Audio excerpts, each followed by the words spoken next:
Hey guys, welcome back to Free to Grow. Today we're doing a few different projects around the homestead. First thing I get to today was working on some fencing in our back pasture. We have some fence line to clear, but also some of this electric fencing, some of the electric ribbon and stuff to repair and patch. Then we take a little break. Liz makes us a from scratch lunch, which was awesome. One of my favorite things to eat for lunch, dinner, or whenever.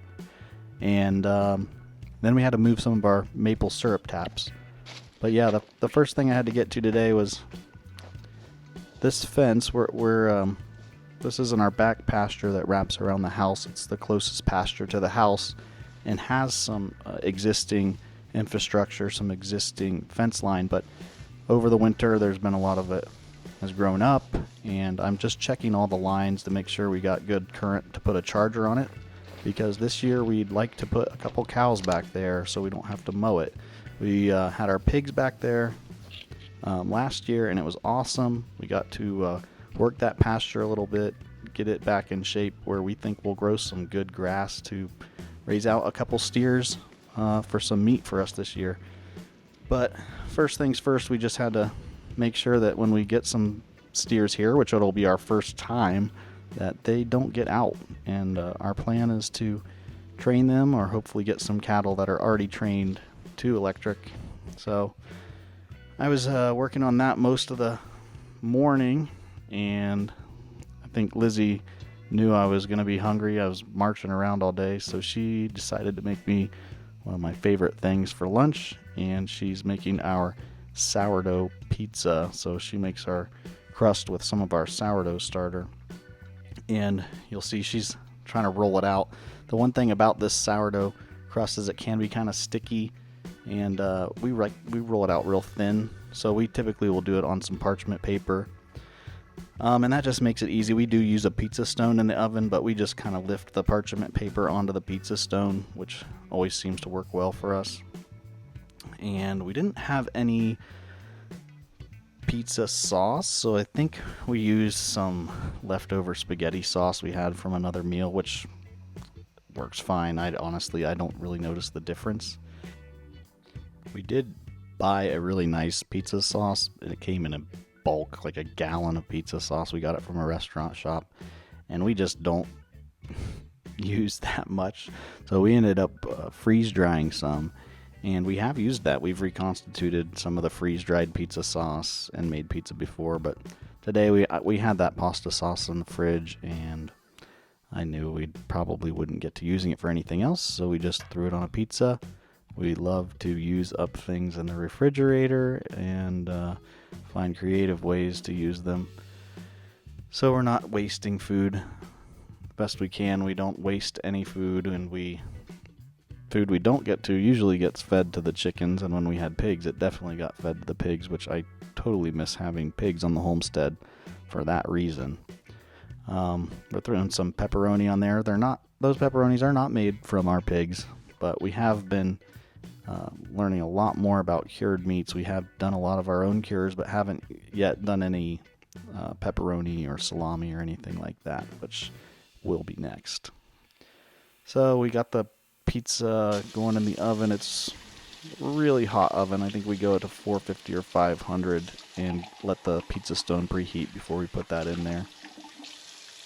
Because that pizza crust is so thin, and we do run a really hot oven, I don't think it takes very long. We usually just keep an eye on it, but it's more like 12 minutes maybe we'll check it at 12 minutes and just kind of look under the crust, make sure it's starting to get brown and crispy. But it really does make a really nice, light, chewy pizza crust. We really like a New York style pizza, and I feel like for a home-baked crust, this sourdough crust really gets pretty close. So we like to just get a cutting board or a sheet pan, and we'll just carefully usually pull out the parchment paper, or just slide the parchment paper right onto the cutting board when it's done. And I'll usually just do a pizza cutter right on the cutting board and get to it. That looked like perfect. We like to leave it in there. It gets nice and brown and crispy, and the crust is real thin and chewy. So good. I love pizza. As you can see, it's starting to snow, so we didn't plan or know or see in the weather anything about snow today. So this was like, oh, this could just be a flurry. But what I'm getting out to do is move some of our maple taps. We now are a couple weeks into our first maple syrup season and are starting to get an idea of which trees flow better than others, when they're flowing, and starting to find a rhythm of when to collect sap, when to cook sap. So we decided to go down to the end of the driveway with the four-wheeler, and I'm going to bring my drill and some of my hammer and tapping equipment and relocate some of these. Just going to check the taps that we've had out there, see, if some for a few days in a row haven't been producing any sap, then I'm going to pull them and relocate them, try a new tree. We pretty much are getting a feel for how much sap we should get per day on trees that are flowing, and some are really kicking out a gallon or more a day, and some just aren't producing any. So on those, I'm going to pull and relocate. I feel like I've got a better idea already of which trees and which areas of the property are producing more sap, and I think I'm going to do some secondary marking on those trees at the end of this season so that next year we'll know and we can maximize how much sap we collect. We have been using a combination of 5-gallon food safe buckets and some distilled water jugs that we kept around. We've kind of figured out what we like and what we don't like between the water jugs and the food buckets. They both have positives and negatives. One thing I like about the buckets is that they hold 5 gallons, so if the weather and the temperatures are right, you can let those fill up for a few days, whereas when the flow is heavy, the 1-gallon milk jugs, they fill up. You might have to check them 2 or 3 times a day when it's flowing. But I do like the clear water jugs because you can see as I'm driving by, I can tell how much sap is in them and if they need checked. We've had some really crystal clear, cold, beautiful sap coming out of these trees, and every time I go to collect it, I really just want to drink some of it, and sometimes I do, and it's sweet and delicious. A friend of mine said he used to sell that as mineral water, which I think is a great idea. So Lizzie and I are trying to figure out which of these trees. We marked the trees in the fall, and we didn't get to tapping all of them, so we're kind of taking turns picking, hey, which one should we move these buckets to? I must have pulled that from a tree that wasn't really flowing. See the white spray paint mark on the tree? That signifies that it's a maple of some kind. We weren't totally sure if they were all sugar maples or silver maples or red maples. I know that we tapped a combination, but we have been getting some good sap from all of them. So when we tap these, we're using a plastic tap that I just got off Amazon. They all came with 2-foot lengths of blue hose, food safe hose, and we're drilled, I'd say, about 1.5 to 2 inches on each tree, and then we just lightly tap in the taps. You're not trying to hammer it in like a nail. And some of the ones that are flowing, as soon as you tap them, you see the sap just dripping right away. I'm starting to realize that on days where the conditions are ideal, if I drill and place a tap and I don't see it dripping right away, then I might not get anything from that tree.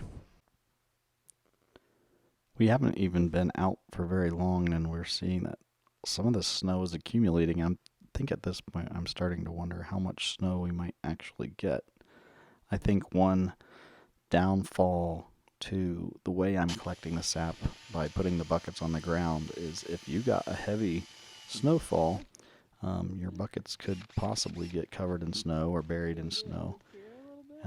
That's probably one benefit to tapping higher on the tree and using the bags to collect it, or possibly just hanging your buckets from the taps. But this was our first year. We pretty much used stuff that we had on hand. You can see here I'm setting a new tap. I drilled in just at a slight angle up, and then lightly tap that tap in. And I always, make sure I've got enough length on my hose to run that into the bucket or the water jug that I'm going to collect in. The four-wheeler has been great for going out to collect sap and to do maintenance on the different taps. We added a front rack and rear drop-down basket on this four-wheeler. The brand is Colpin that made those attachments, and that rear drop-down basket holds 3 5-gallon buckets perfect. So I've been able to carry out 3 buckets and end up bringing back 15 gallons of sap as I collect at a time, and that rear basket seems to hold the weight of those buckets perfectly fine. This being our first year tapping and marking trees on this property, we stayed pretty close to the driveway and areas that were easy to get to, and I think with a little foresight we just tapped trees that were in clusters close together. This has made it a lot easier when we go out to collect. Over the 20 taps that we put out, they are kind of spread out, but there's clusters of 3, 4 in similar areas, so that if I'm getting off the four-wheeler with the bucket to go collect, I'm not going back and forth and back and forth. This method has worked pretty good. It's important that if you're going to be collecting full buckets that you have lids. So we have a combination of Omega lids and Snap-on lids. And then this is one of the water jugs that I used, and they're real easy if I'm close with the four-wheeler to just carry them over and fill up the buckets, and then I go snap them back on. We're getting some ideal sap flow conditions here where it's getting below freezing at night and warming up during the day. And today was that case, but we also started to get a bunch of snow. The snow just kept coming. I think we were both pretty surprised because we had no idea, and this ends up being one of the heavier snows we get through the whole winter. I'm just cruising up to check on our chickens. Our egg-laying hens have spent the entire winter in this John Soskovich style chicken tractor. We've moved it around in some of the pasture and along with the Premier 1 net. The only real modifications we make to that chicken tractor is that we put some plastic up and we put a couple 2x4s inside so that they can perch and be up off the ground when it's cold and mucky and muddy, which it tends to do in the winter here. So even though outdoor temperatures right now are ideal for storing sap, we are getting a lot of fluctuation in our daytime temperatures. So I've been keeping and storing our sap that we collect inside our CoolBot, our walk-in cooler, and that has been a blessing. We use the walk-in for all kinds of stuff.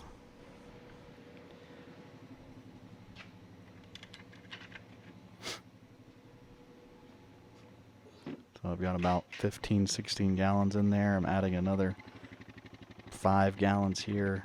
When it starts flowing, it's important that you have a place to store it if you're not going to cook down your sap that day. We really did get a lot of snow in a short amount of time, and it just kept going. It was a really nice, wintry, surprise snowy day on the homestead. Thanks for joining us, guys. This is free to grow. Take some time, like and subscribe. We'll see you on the next one. Bye.